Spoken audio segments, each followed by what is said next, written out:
Welcome to Meller Notes Podcast. I'm William Meller and I'm glad to have you here for another episode where we're going to discuss some topics that can for sure impact or make some difference for your career, for the way that you are leading, how you are treating and working in your business, and how you're developing yourself personally and professionally. As always, I want to bring here some topics that, even though they are connected to what is happening around you, I want to invite you for a moment of disconnecting from the hype and connecting to what matters, to what will make a difference for you to be at least 1% better every day. That's the purpose of this podcast, to have a conversation, an honest discussion, and honest reflection with you on topics that can make you a little bit better after this reflection.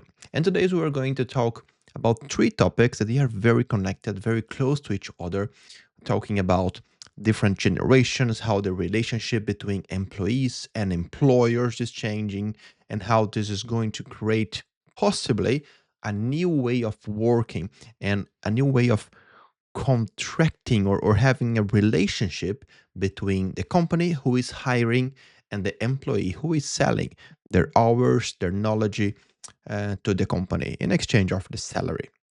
So we're going to talk directly today for the first topic. We're going to go straight to that, and we're going to see that things are actually change in a way that is surprising even me in a way that yeah, it's hard to believe that everything is changing so fast in a way that even the way of considering a career or jobs, it's so different. Are you ready for the first topic? Maybe your best employee, your top performer, is now working to another company at the same time that they're working with you. Yeah, that's real. And it's quite impressive. We have a new term that is growing quite fast on the internet, especially in community like forums online, like Reddit, where people are talking about how to work and how to make it work for them to two or even more companies at the same time. And there is a report interesting from Fortune magazine where they reported cases from professionals who are earning more than $700,000 per year working in different companies at the same time, only in a normal week, like from Monday to Friday. So this is impressive, and this is something that is happening right now. Actually, what is most impressive on this data, if it is correct, and I'm trusting on the source here, at least, or the estimates are saying that at least 5% of the tech workforce in the United States, so people working with technology in the United States from a technical point of view, so software developers, for example, they are doing some kind of overemployment. It could be like working for a company like full time and working in the free time for another company, so having two jobs, but even working at the same time, like Monday to Friday, with full time jobs for two different companies. So that's impressive because this is a change in the relationship, but it also raises a lot of questions, right? I am not here, at least in this video, challenge the legal aspect of it because there is a contract from the company who is hiring you, and they are buying your hours. So there is some kind of expectation of exchange in this relationship based on a contract. And the legal aspect of it, if people are not following the hours that is being contracted by the company and they are using that to do something else, it's another topic, it's another big discussion. But what caught my attention here is, of course, on the work relationship itself, because in many of those discussions, like in forums online, like Reddit, for example, people are saying, or they are using the narrative that right now they don't trust that the companies are actually going to provide them the safety and the relationship of trust that they expect for like the employer. There is even like in this reporting a person saying like the company, it's anonymous, of course, the company doesn't guarantee my loyalty, so they are not receiving kind of l- l- loyalty from the employers. So why should I offer exclusivity? So again, I'm not going to talk about the legal aspects of everything here, but it's hard to not bring this topic to the mind, right? When you think about like what you're expected to deliver to the company. And I'm also not going to challenge the whole possibility that this is just like a trend and it's not going to survive because it's hard. I mean, you already have the stress of working in a company, and how can you expect that you can keep your mind safe? Like, how can you keep your mind healthy, working two kind of jobs at the same time and make it work? It's a bit weird for me, but I still want to raise the reflection about the work relationship because yes, we are living in a moment where the relationship between employers and employees are being challenged, and now with more cuts, with more layoffs, we are seeing that employers are choosing to go with the hard decisions to focus on the cost reduction, for example, on a short term um, goal that is reducing the cost, and they are not considering the long-term relationship with many of those employees, of course. But this is part of a bigger thing, right? The layoffs that are happening are part of a change of investment, also going moving that investment for AI infrastructure and AI technology. So it's a moment in the market that is going wrong right now. But the reflection is still quite valid because think, for example, from a leadership perspective, if it's already hard to make sure that your team has some kind of psychological safety to work together, to make sure that they are having the balance needed to perform well at the same time they're working on nice, like in a nice balance for the hours they have available to work, and they can grow in their careers at the time. So it's a lot of things that the leader from a local perspective have to reflect when preparing the workload for their employees, right? But if people are even considering that they have the time available and the energy, I think it's not only the time, but energy to work in another company, what could actually be done more for the company or for the job they are right now, the main one, if they deliver that all this energy to make more things? Because of course the whole discussion, and you can bring in the comments your opinion about this, but the whole discussion about work life balance, it's super important right now in a world where things are changing so fast. I would never challenge that. But work life balance and deliverables, they need to walk in the same direction, right? Take, for example, your career. You want to have a better work life balance. You want to make sure that when you leave your work hours, you still have energy to do something else, learning, stay with your family, focus on your hobbies. I don't know. You want to still have energy. And this is all about balance, right? It's not about having more of one thing and less of another, but having a good balance.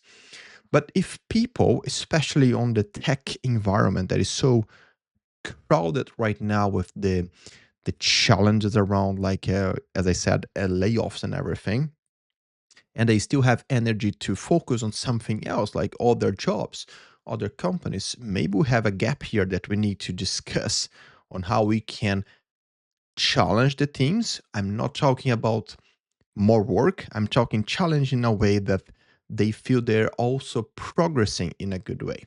But maybe you watching this video is not agreeing at all with the way I'm thinking here. And now it's time maybe to turn my reflection as well, because I am thinking out loud a little bit here with you. I'm trusting that you are reflecting with me, because maybe this 5%, it's a hard number actually, 5% of the tech workforce in the US, but let's consider that 5% are doing it. Maybe many of those are young people who actually they don't have only the more energy to do something else connected with their jobs, but they also have the wish to focus on something that can make them make more money. And make more money is, of course, something that is realistically a focus in the beginning of the career when we want to build your structure, build the structure for your life.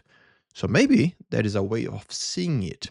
But as I said, without being in the legal aspect of it, it's hard to take the big picture, and I don't think I'm the right person to do it. And therefore, I want to ask you, what is your opinion about it? Do you feel you have what is needed to do something like this and challenge yourself? And finally, what is the good ratio between making more money, working more to build your life, but also working in a healthy way, a way that will be sustainable for your future. And as always, one topic always brings us to the next one, right? Because we're talking about the change in the work relationship, how people are connecting with the companies, how they are thinking about the future. And this whole thing about overemployment is also about the expectations that people have in their companies, like not only the legal contract, but also the social contract between employer and employee. And the next topic is also very connected to that. The next generation do not want to take leadership roles for the future. Yes, that's true.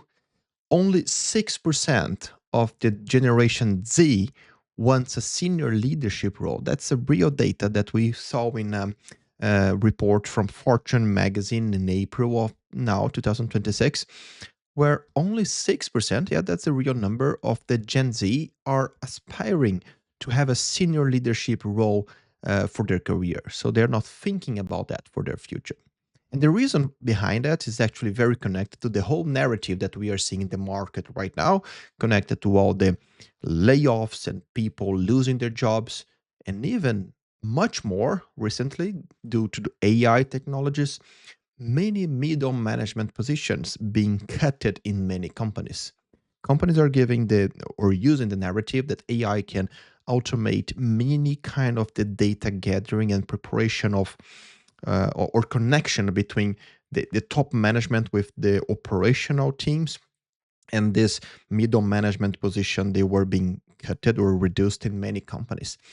So what the new generation are seeing is basically how they can trust to build a career on management, on leadership, and be prepared for go to a position like this, and they suddenly they lose the jobs and they lose their relevance. Of course, there are many aspects on the whole layoffs, for example, that must be discussed here, because we are seeing a lot on the narratives from the companies about AI technologies, for example, or new technologies, or even new ways of working, reducing middle management positions. And some companies are even using the argument of the self organization or the self management way of working for their teams. The problem is there's a big difference between self organization and self management, for example, and also on on the whole job that the middle manager, for example, is expected to do. That is not only about leading a local area or connecting with the top management, but making sure that the things are moving to the right direction, operational, tactical, and strategically moving to the right direction. So, yes, there are many aspects that are correct and right in the middle of those cuts, and many aspects that are open for discussion and for better understanding on the reasons behind all those cuts. But the reality is, leadership or building careers for leadership positions in the future is something very, very relevant still. And if the companies don't think about the succession plan, they are going for sure having problems in the future, because not everyone wants to have a career moving to like management or leadership position. This is obvious, I would say. And over time, that was always the way that people realized, at least in the past, they realize how they are growing their careers, like moving to management position, moving to leadership positions was a way of being promoted. But now we know that you can grow your career and build a whole career on a more technical aspect, becoming a specialist on what you do, becoming a specialist in the kind of technology that you are so good at. And of course, here there is also a very good point that I need to bring to discussion that we discussed in another video in this channel that is about the Peter principle. Because if someone is super good on doing something technically, for example, a great salesman or saleswoman, and they are promoted to a sales management position only based on that, there's a strong chance they could fail on the position, because management and leadership, they are not the same as the craft of the work. Of course, you need to understand the craft, you need to be super good on that, but there are other aspects on this, like negotiation, making a team work together, making sure that the strategy is being followed, that you are seeing things with a short, medium, and long term vision. So there are many other aspects than just the craft of the work. So that you are expected in a management position. And then, therefore, people must be prepared for that and must aspire that for their careers. Otherwise, there's a big chance that this could fail for the person moving to that position and for the company um, expecting the person to keep performing the same way they were performing in their technical expertise. And this is also connected to a book that I want to recommend you to have a look. That is like what got you here won't get you there. That is basically the reflection about everything that get you here doing great and performing great on what you're doing right now doesn't mean that will be the same abilities and skills that will make you a great fit for the next role, the next challenge. And on this data, we have also some reports saying that the new generation basically don't trust. First, that is one of the first things. Like they don't trust that the company is preparing them in a good way for leadership positions. And then, of course, as I mentioned, they don't trust that those positions are safe positions to be at in the future. And then, of course, on the preparation aspects, I want to bring some eyes here and reflect about the succession, because we also discussed this in another video in this channel, like how companies are preparing their future leaders to run the company. Because if the company wants to stay relevant for the next 10, 20, 50, 100 years, they need to understand how they are preparing the next generation of leaders, people who will understand the whole company, who will be able to take decisions, will be able to make sure that the business is moving to the right direction and keep the culture, keep the way of doing things, innovating, changing what needs to change, but still keeping the soul of the company alive in the leadership style. And that is something that, for example, Apple did recently, that they changed the leadership or the top leadership role, the CEO, and the person is there for 25 years, probably being prepared for this role, probably being prepared on the leadership style, on what is expected. And then this is something that I want to call your attention. If you are a leader, if you are in a position where you can take decisions around how this strategy around the long-term leadership development is being taken, because you need to think about developing new talents. You need to think about how you're preparing uh, the company and the people in the company for the future. And if you're not thinking about that, maybe you are just thinking about, the next cut, the next reduction in the short term things that you need to achieve, and not being able to reflect about the long term goals that you have for the company. And then for your career, I want to bring you back to what I was just saying about having the right focus on what you want to do, but understanding also what you are good at. Because maybe you don't want to move to a management position because you are super great on your specialty in the things you are great technically, and also you don't want to leave that. You want to keep doing that, being the best one on that thing. And that is great. You don't need to concern then on moving to something that is not connected to your heart, to what you want to do.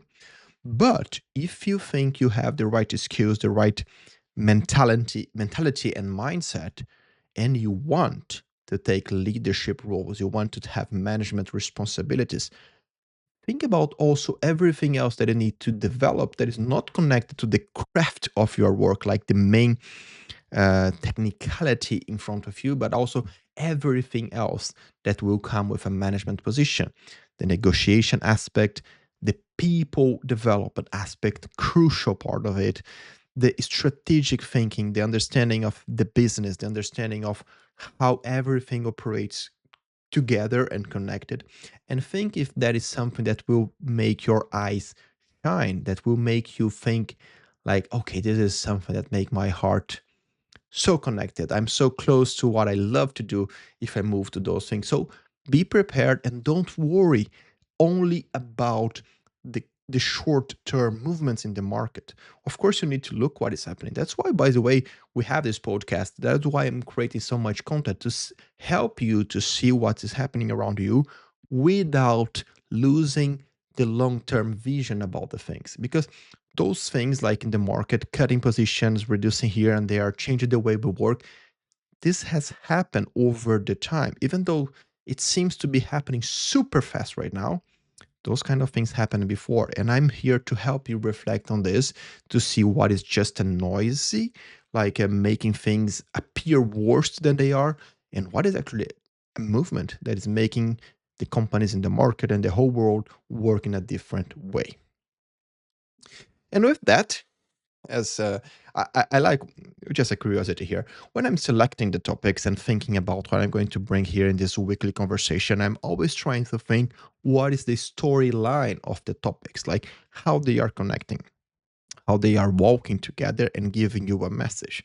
So I imagine that by now it's very clear to you that the main message is around the work relationship or the expectation of relationship between company and employees, like people working at the company and the business itself. And the next topic is again very, very connected to that story. Because right now, the problem in many of the different business and industries and companies is not lack of information. Actually, we have much more information than we ever had in human history. We have a lot of information flowing. We have a lot of information coming to us. We have a lot of information arriving in the email, in the messages, and everywhere. Information is not the problem. But communication seems to be in the worst way possible for the previous years. And why is that happen? Well, there are very good reasons for that, but one thing that is calling my attention is a 6-year study that was published now in 2026 by the Journal of Occupational and Organizational Psychology, and they mapped how organizational silence emerge and why this persists in so many companies and why it's actually growing right now. What it means? Well, basically, what this study is showing is that in many companies, people are holding the information for basically two main reasons. First, they don't trust in the people around them or in the company itself. They don't have trust in the team around them to bring what they are thinking or the information they have that could maybe encourage some changes. And the second main reason is that they don't feel that they have enough around this information to bring that to the table. So it's like they don't feel they are prepared because information is flowing so fast every day, like every hour something seems to be changing that people are afraid that they say something now in a meeting and then they leave the meeting and discover that changed. So it's a kind of worry or a fear that they are missing the big picture when they are communicating their message. And a parallel research from the Frontiers in Psychology in the University of Wisconsin, they saw that it's very connected to that. Teams with high psychological safety, they report 50% higher productivity and 76% higher engagement. Why I'm bringing this topic here? Because everything around trust and feeling safe to share information is around psychological safety. And this is a topic that appear again and again in our discussions, right? I think I mentioned several times already this article, and there are books around this from Amy Edmondson from Harvard Business Review about psychological safety. And if people don't trust in the team they're working, they are not going to share information. This is something that we can take for sure. And why that happened? Well, basically, if you feel that the information you're going to bring can create some conflict and you are afraid of conflicts, that means that you don't have like a safety environment to work on. Because conflicts, good conflicts, they are part of a team building process. In a team, you have many different people, different mindsets, and they will disagree sometimes. It is important that they disagree. If you want to measure if a team have a good level of psychological safety, it's just to see is just watch some meetings with this team. Everyone agrees. Everyone knows they are fine with everything that is said.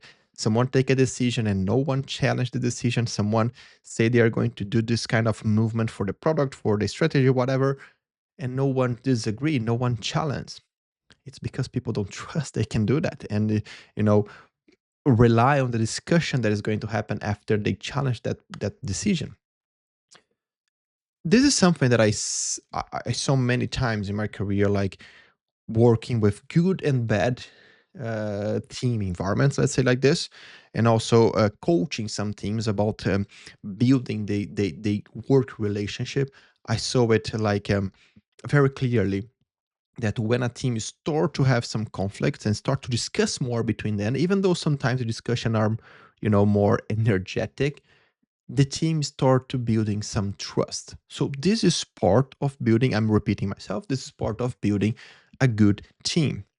And it's part of the leadership role to make sure that these conflicts, they are managed in a good way. What I mean by managed in a good way. So the conflicts appear when they should appear. So the team is failing on something, they should be able to discuss that without attacking each other, always with the mindset that no matter what happened, we are doing the best we can. Everyone is delivering the best they can. But we had a problem that we need to discuss. Like this failed because the process is a mess. This other thing failed because this time we took very wrong decision. This other problem happened because the quality of our work is not going so well.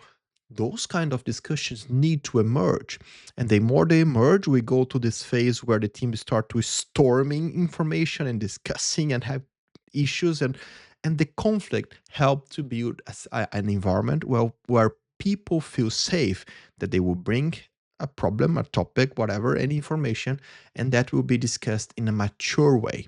So they are not attacking the person on the other side, and they are not afraid that someone will attack them back on a personal side, because this is always about the team, the goal, and what they want to work together. So back to the main topic, a question to you. Do you feel that in your team you have people holding important information because they are afraid what this information can bring to the team, what is going to cause in the team if they talk about that? And in your career, do you feel you're working right now in what kind of team, in what kind of environment? Do you feel that is an environment that is helping you to grow and the team to grow together? Or do you think it's one of those environments where you just nod your head because you know that if you disagree, something bad will happen to you? And with that, I think the whole reflection here for this episode is completed in a great way. I hope you enjoyed. I hope you liked this conversation. I'm trying to test different ways of doing and delivering this content to you, sometimes with the stories, sometimes with the book, sometimes a bit longer, sometimes a bit quicker. But I need your feedback to know what is best for you. Let me know if you don't want to leave a comment for some reason. Let's say you are super shy, don't want to leave a comment. Go to my newsletters, send me a message. It's quite easy to find a way to message me if you want to, and let me know what I can do even better to make this content perfect for you. I hope you're enjoying this conversation. I hope you're enjoying this podcast. I'm doing this with a lot of passion because I believe that those reflections, they are good for me, for you, for us together. And I'm sure that I'm going to see you in the next episode. See you there.